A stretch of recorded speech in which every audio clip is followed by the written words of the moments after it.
¿Qué tal? Buenos días. Bienvenidos a Rumbo al Poder por la señal de Vez Cable Televisión Canal 3. Soy Pedro Paredes Vera. Los voy a acompañar en esta nueva edición de este programa dominical que va hasta la 1 de la tarde, pero reiterándoles además de que estamos en estos momentos a través de la señal de Vez Radio 101.7 la FM y también a través de nuestra plataforma web. Hoy tenemos muchos temas que compartir. En realidad, hay mucha agenda política bastante recargada en los últimos días que se ha suscitado tras esta decisión del presidente de la República de hacer sus anuncios durante esta última participación suya como jefe de Estado y con un mensaje a la nación de 28 de julio, que era un mensaje de despedida y que ha sonado bastante criticado en realidad por la forma como es que se terminó pronunciando un país que se encuentra económicamente resquebrajado y además sanitariamente colapsado. Hay una ola de críticas que se han desatado, hay varios temas que analizar. En el Congreso de la República mismo varios proyectos políticos, reformas políticas, reformas electorales, reformas sociales que avanzar, pero que todo está un poco aletargado y no hay mayor avance sobre el mismo. Hoy vamos a tener sobre todos esos temas y otros en la coyuntura social nacional entrevistas con personajes políticos como por ejemplo el ex congresista Johnny Lescano, a quien lo tenemos en el contacto vía Zoom, pero antes de conversar con él, reiterar que vamos a tener, por ejemplo, también al doctor Víctor García Toma, quien es un jurista reconocido en el país y con trayectoria para ver, por ejemplo, estas decisiones que se van a tomar en el Congreso ya de selección de nuevos integrantes del Tribunal Constitucional y las reformas que justamente el presidente, el jefe de Estado, el último 28 de julio, ha hecho un recuento como parte de sus logros dentro del poder. También estaremos con dos politólogos, como Antonio Bazán, quien es catedrático, pero además el señor Alan Salinas. Así que usted no se mueve en estos momentos de la sintonía de Vez Cable, porque ya estamos justamente, como indicamos hace un instante, con Johnny Lescano en el contacto vía Zoom. Señor Lescano, ¿qué tal? Buenos días. ¿Qué tal, Pedro? Muy buenos días, un saludo para todos. Buen domingo para usted en estos momentos, pero a 5 días después del mensaje del presidente de la República, Martín Vizcarra, ¿usted ya entiende un poco más por dónde se va el rumbo del país post último mensaje a la nación?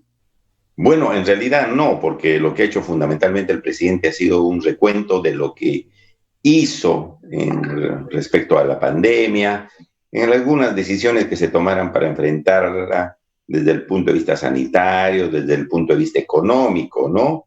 Han mencionado algunas medidas también que se han tomado, pero que no ha trazado una línea de trabajo para el futuro en este año que se viene. Ha dicho que se va a invertir, que hay un programa Arranca Perú, que se ha mejorado en algunos aspectos cuando en realidad la población no siente esa mejora. Creo que ha debido hacerse un análisis, un diagnóstico mucho más realista. Lo escuchaba el presidente Piñera anteayer en su mensaje a las cuentas públicas. Creo que ellos tienen un mecanismo de rendir cuentas públicas cada cierto tiempo y fue a rendir cuentas, y en donde incluso pidió disculpas al pueblo porque ha habido algunos retrasos para enfrentar la pandemia. Entonces, eso cala más en la población, ve que hay un presidente que está haciendo suelos, ¿no? Entonces, yo creo que ha hecho un recuento que incluso ha sido muy optimista, muy triunfalista, ¿no? Cuando tenemos, mira, 6, 7 regiones con cuarentena nuevamente.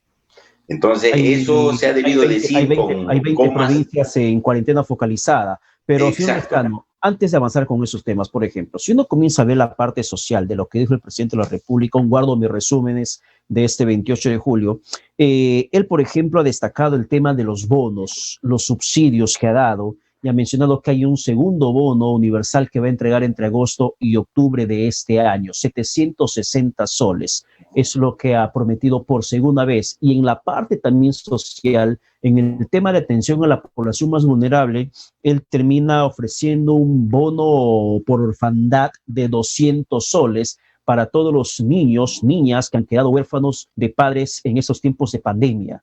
¿Eso la población no tendría que verlo con beneplácito, señor Lescano? Sí, claro que sí, claro que sí. Hay algunas medidas que han ayudado a la población, que duda cabe desde el inicio. Estos bonos bono universal familiar que se dio, bono para los agricultores, claro que sí han ayudado, ¿no es cierto? pero son, digamos, medidas coyunturales que solamente sirven para atender la emergencia. Esto para los niños de 200 soles está bien, pero obviamente son cosas que van a ayudar en una mínima cantidad para los niños. Está bien, yo no digo que sea una cuestión insulsa o que sea criticable, está bien.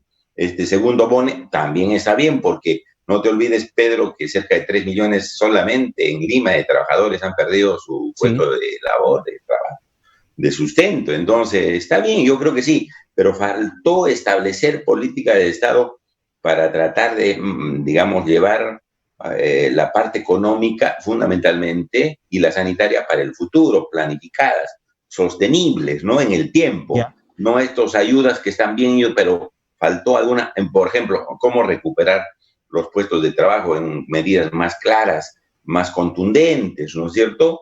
Cómo reactivar la parte del agro, la parte de la microempresa, las MIPES, con medidas más sostenibles en el tiempo. Entonces, pero el gobierno, por ejemplo, no termina siendo bastante triunfalista cuando destaca. Usted dice un punto muy importante. Solamente en Lima y Callao se ha perdido 2.6 millones de puestos de trabajo. Ajá. Lamentablemente no sabemos si los beneficiarios del bono pertenecen a ese grupo de desempleados, de gente sin chamba en esos tiempos.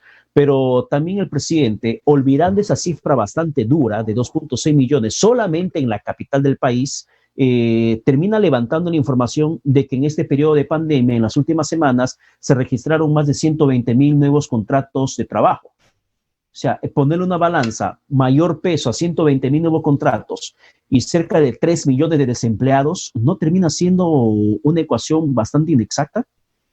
Claro, o sea, si se ha recuperado, supongamos que sea cierto, 100,000 puestos de trabajo versus 2 millones, cerca de 3 millones solamente en Lima, no se ha recuperado casi nada, pues, ¿no? Yo creo que esos que han entrado, esos 100,000 me parece que son las empresas que nuevamente han comenzado a funcionar. Cuando no son nuevos puestos de trabajo. No, yo creo que son puestos de trabajo que se perdieron y que las empresas, como han comenzado nuevamente a funcionar, los restaurantes y todo lo demás, yo creo que eso se está sumando como si fuesen nuevos trabajos, ¿no? Entonces, esa impresión me da porque en esta coyuntura bien difícil de crear nuevo empleo, hay personas que se dedicaban, por ejemplo, al transporte, al servicio de transporte, y ahora están vendiendo algunas cositas. Por ejemplo, gente que se dedicaba a esto del transporte de escolares, se han quedado en la calle. Entonces claro, están vendiendo alimentos. Bastante fuerte. Exacto. Entonces, esas personas pues están pasándola difícil. Entonces, faltó políticas para enfrentar esa situación. Porque, bueno, está bien el bono, está bien los 200 soles para los niños, pero para cubrir, para una medida más grande, para recuperar en lo posible los trabajos, creo que faltó precisar algunas cosas. Hay algo que la gente sí entiende bastante fácil, señor Lescano, que es el tema del capitalismo y el comunismo, el socialismo. El presidente de la República, el gobierno, tendría que comenzar a evaluar esta posibilidad de darle botón de reinicio al capitalismo, porque en esos tiempos, por ejemplo, hemos visto cómo es que el gobierno ha priorizado sus políticas sobre el mercado.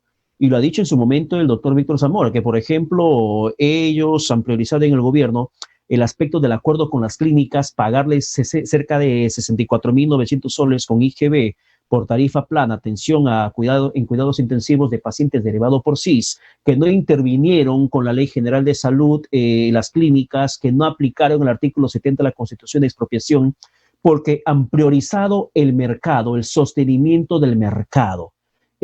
Basado en ese criterio, el caso de colegios privados, por ejemplo, el gobierno siempre ha dicho no podemos intervenir por el libre mercado.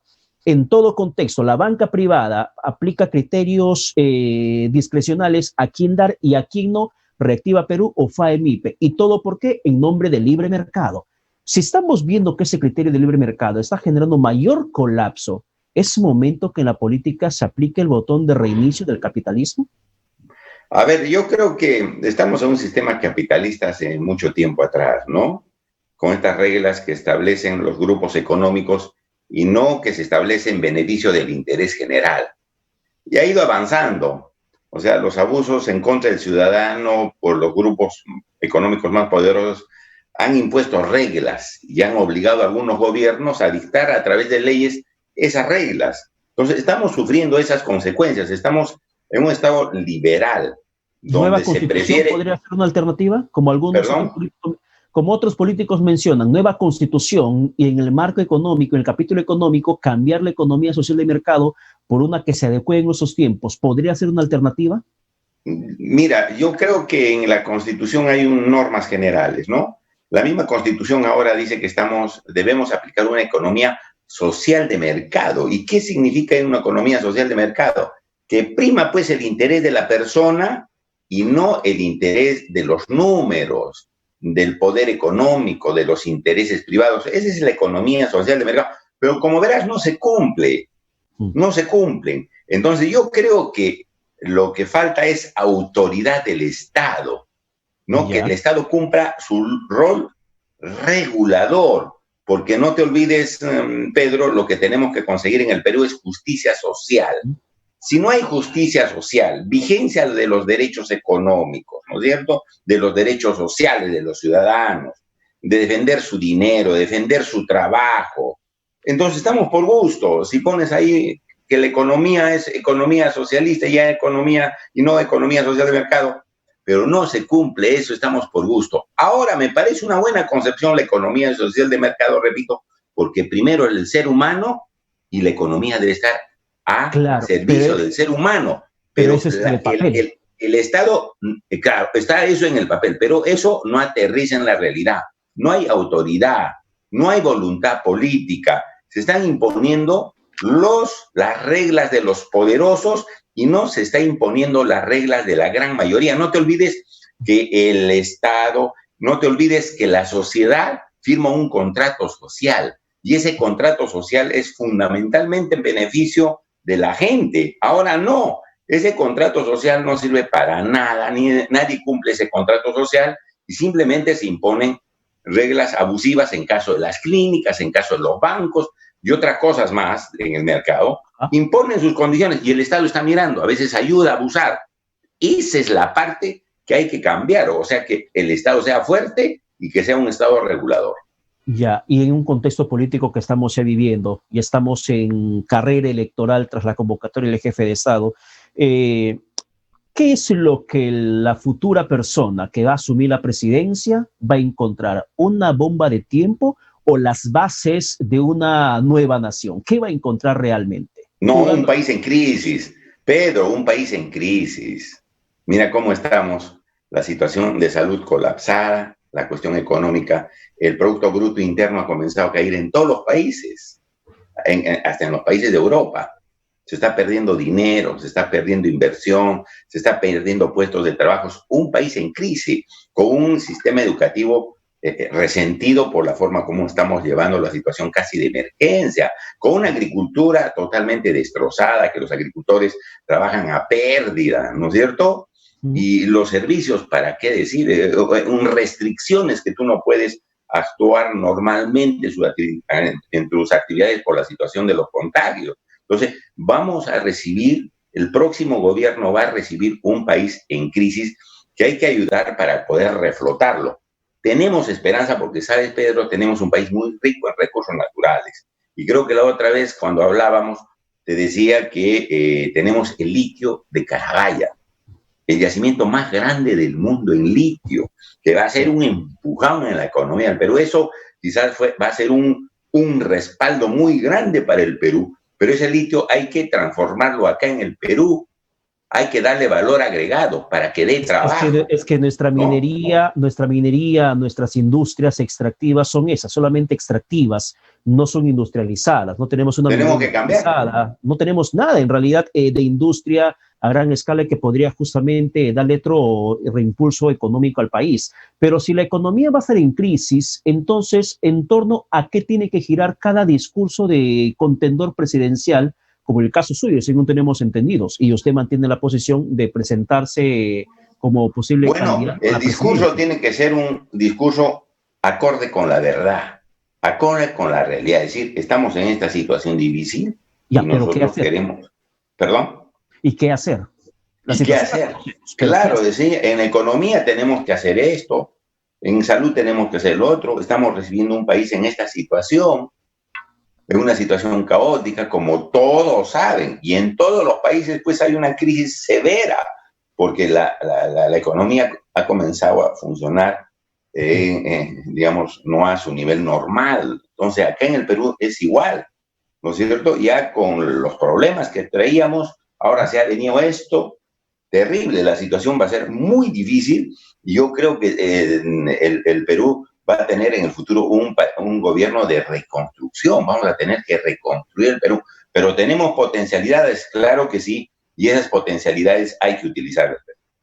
Ya, pero ¿cómo utilizarlas en un contexto de alto nivel de desempleo? Porque estaremos llegando a niveles estrepitosos de caídas del PBI. ¿Cómo potencializar el país si tenemos una situación sanitaria de hospitales, déficit de personal, déficit de infraestructura? Es inconcebible que no se haya planificado el tema de oxígeno en tiempos de pandemia. 4 meses han pasado y no se planificó. En su región, por ejemplo, en Puno, en estos momentos, ya comienzan a sentir el Hay golpe una de la cuarentena, pandemia. sí, Claro, hay ya cuarentena en el Puno y golpe de en la pandemia, Juliaca. pero hasta hace un poco más de un mes no había No esa había situación de nada, colapso no había y todos nada. se durmieron en sus laureles. Sí, ha habido poca previsión pues de las autoridades, ¿no? No se prepararon. El Estado siempre es un poco lento, es bastante lento, digamos, imprevisible en las acciones, no está atento y de pronto se vienen las emergencias, pues. Entonces, tú que me dices, ¿qué tienes que hacer? Tienes que hacer todo un plan de reconstrucción, tomar medidas en la parte económica, Ya, en la a ver, parte educativa Lescano, y todo. en ese punto Los me quiero planes de detener. gobierno tienen que estar dirigidos en ese sentido, ¿no? Ya, en ese Los punto planes me de quiero gobierno se detener. tienen que Mire, ir dirigidos. el presidente de la República anunció, por ejemplo, este último 28, que en el tema de salud van a invertir 20 mil millones de soles. De manera histórica, ha destacado el jefe de Estado, 20 mil millones de soles para el sector salud, unificando el sector salud. Sin embargo, olvidó que, por ejemplo, el presupuesto de 2019, o 2020, perdón, es de 18.600 soles. Perdón, 18 mil millones, Millones, 18 mil 18.600 millones. millones de soles.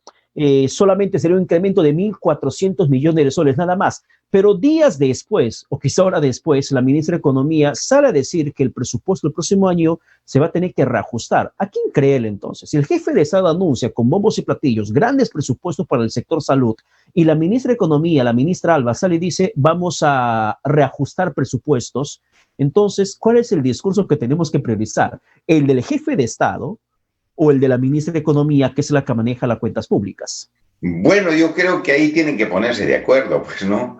A veces no utilizan el mismo discurso, mala información al presidente, sale la ministra y la rectifica. Ahora no sé si el reajuste será para abajo o será para arriba, le van a dar más de 20.000 o menos de 20.000, no sé, pero son cuestiones técnicas que el gobierno tiene que dejar clarito. Yo creo que esas preguntas que son importantes tienen que hacerse el día de mañana al primer ministro, decirle, señor primer ministro, el presidente ha dicho esto en materia de salud, una inversión de 20.000 y la ministra de Economía dice que se tiene que arreglar. A ver, ¿cuál es la verdad?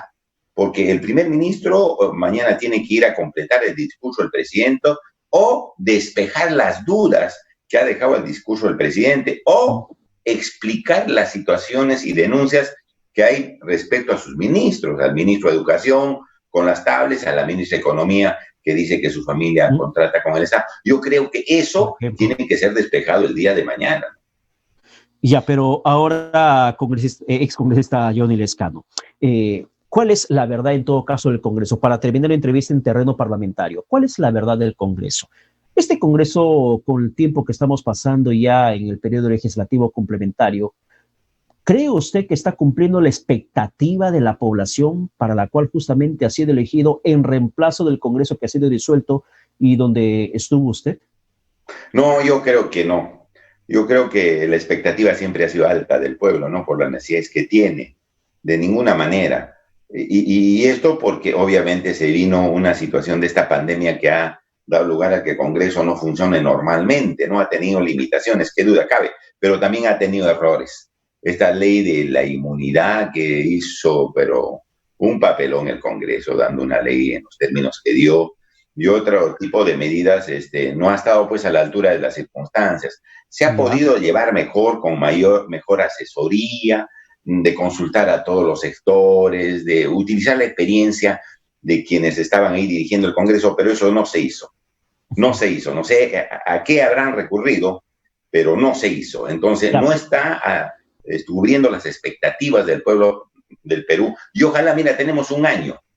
Ojalá que en este año se rectifique lo mal que se ha hecho y se avance en temas que son lo que el pueblo está pidiendo se pueda atender, ¿no? Ya, pero mire, entre rectificar, la verdad que lo veo bastante complicado, porque revisando las últimas noticias que provienen del Congreso, vemos que la Comisión de Ética, la misma que usted, por ejemplo, le terminó sancionando por unas conversaciones internas, y que además termina saltando la liebre con el caso de este congresista que le mentó a la madre de manera directa cuando le quitaron el antejuicio político. Pero llama curiosamente la atención que la Comisión de Ética anuncia investigación a 9 parlamentarios por hechos particulares que ellos protagonizaron. Pero a este parlamentario de Alianza para el Progreso, Joseph Pérez, no le incluyen en la investigación de la Comisión de Ética. Y lo que es peor, sale después de casi un mes después de este incidente ocurrido en ese pleno virtual, lo identifican y el congresista Joseph Pérez de Alianza para el Progreso recién reconoce lo que ha hecho. Pero lo más denigrante, creo que en esas condiciones, no sé si podemos compartir, señor Lescano, es que el presidente del Congreso, Manuel Merino, de su partido Acción Popular, sale y lo felicita por esas disculpas públicas que el congresista Pérez ha hecho casi un mes después, y si es que no se lo identificaba. Bueno, en realidad eso no es lo propio, ¿no? A un congresista que ha mentado la madre al presidente se le dice, oiga, se le llama la atención, por lo menos se le llama la atención. Pero felicitarlo. No digo, se le llama la atención, pero por lo menos, ¿no? Porque ha debido pasar a la Comisión de Ética, parece que no va a pasar, pero felicitarlo de ninguna manera, pues. Eso no tiene ningún sentido. Lamentablemente el congresista Merino, que es presidente del Congreso, nunca ha convocado a quienes hemos estado cumpliendo una tarea por buen tiempo y que somos parlamentarios de Acción Popular. Nunca nos ha convocado para consultar, para ver por qué camino ir, para que salgan mejor las cosas a favor del Perú, ¿no es cierto? Y creo que eso no está bien. Y se lo hemos dicho en algunas conversaciones o en unas reuniones del comité político. Pero bueno, es cuestión de él es el parlamentario, es el presidente del Congreso. Pero hubiera sido mejor que convoque. Pero no deja de ser Acción Popular. Si Merino habla como presidente del Congreso, dice, no, Acción Popular está felicitando. Sí, por eso hay críticas pues al partido y que nos hacen daño. Entonces, para evitar eso, se convoca. Hay un comité político, hay exparlamentarios que pueden dar una opinión. Pero bueno, los vicios de la Comisión de Ética pasada, de alguna manera, pues, esto de lo torongo no come otorongo, llega nuevamente en este Congreso, lamentablemente. En vez de cambiar las cosas, hay, pues, como te decía, errores, siguen los errores, que repito, que hay que criticarlos. Y no te olvides, Pedro, que a mí me sancionaron con WhatsApp falsos. Yo presenté 2 peritajes. Un peritaje internacional de un perito de la Corte de Apelaciones de Santiago, que es un perito oficial del Poder Judicial de Chile, y un peritaje hecho oficialmente acá. Y dijeron que esos WhatsApp eran falsos. O sea, a mí me sancionaron con calumnias, con difamaciones, y esos vicios, parecer, no se han rectificado, ¿no? Bien, señor Leonel Lescano, muchas gracias por la comunicación. No, gracias, Pedro. Estaremos en otra conversación futura y ya con miras a la contienda. Con todo gusto. Bien, muchísimas gracias. Con todo gusto, Pedro. Buenos días. Vamos a la pausa. Muchas gracias también. Vamos a la pausa, pero regresamos con más aquí en Rumbo al Poder. Volvemos.